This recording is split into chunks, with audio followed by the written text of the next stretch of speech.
Well, I'm always very suspicious of people who say that their way is the only way. This is the old Margaret Thatcher slogan, there is no alternative. Whenever anybody says that, you know there is an alternative and they're trying to direct you away from it. Of course there's an alternative. Yes, it is deadly to some people.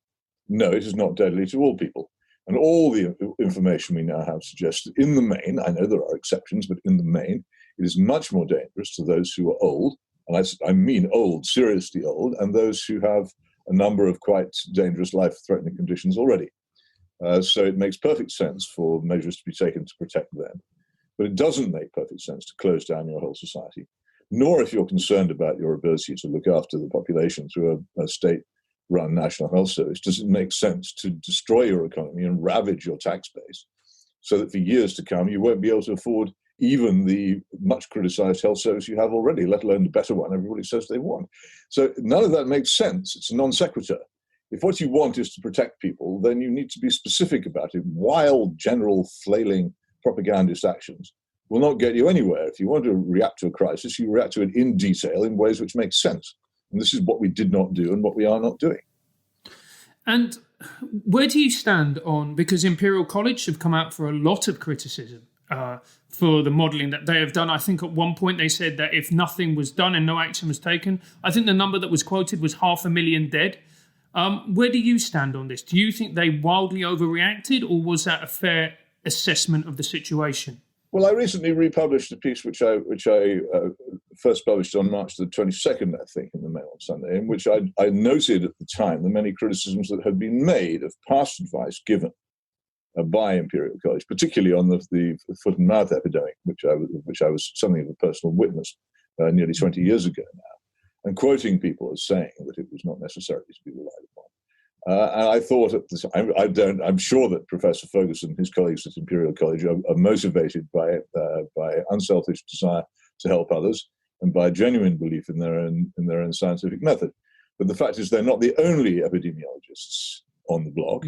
And there were others, notably Sunetra Gupta of Oxford University, who very early on in this suggested alternative ideas. And I think that the responsibility of government is to choose between scientists when they differ. And I think the government didn't try hard enough to establish that there were alternative views. They also didn't look at the very important views expressed by both Sukhrit Bhakti, who I mentioned earlier, of Mainz, or of John Ioannidis of Stanford University, who said that the levels of mortality which were being proposed by the imperial model were absurd, and has been, I think, vindicated by subsequent events. There were plenty of expert views available. It wasn't just a columnist for the Mail on Sunday saying this. There were plenty of expert views available which conflicted with the ones which the government chose to accept. So I don't doubt the sincerity or indeed the competence of the people whose advice was taken and doesn't seem to me to turn out to be right. It's very difficult to predict things. And I'm not going to engage in personal attacks on individuals who were undoubtedly doing their best. The responsibility of government was to work out whether they were looking at the right advice. And it's my view that they took the wrong advice, and also that they didn't try hard enough to seek for advice different from that which they had pretty much already decided to follow. Peter, do you think that, this idea of following the science, do you think that's just a shield that the government decided to hide behind instead of making difficult decisions? I think it's an expression which betrays a misunderstanding of science. I'm not in any way a scientist. I'm obviously from the arts side or anything, but I know enough to know about the scientific method and how it works. And it doesn't require an enormous amount of expertise to understand what the scientific method is. And one of the things about the scientific method is that it involves constant disputation.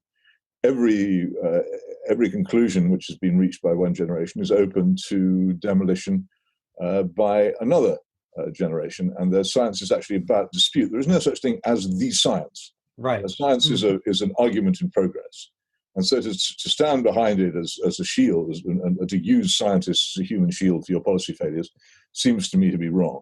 Scientists don't take that responsibility. They don't come along to government and say, "Look, I am right. You must do this." Not in general. There may be some, but in general, what they say is, "This is what we believe to be the case." And you must act as you see fit as a result of it. And to say that the thing is settled and there was never any argument, is, in my view, an invasion of responsibility by the political class.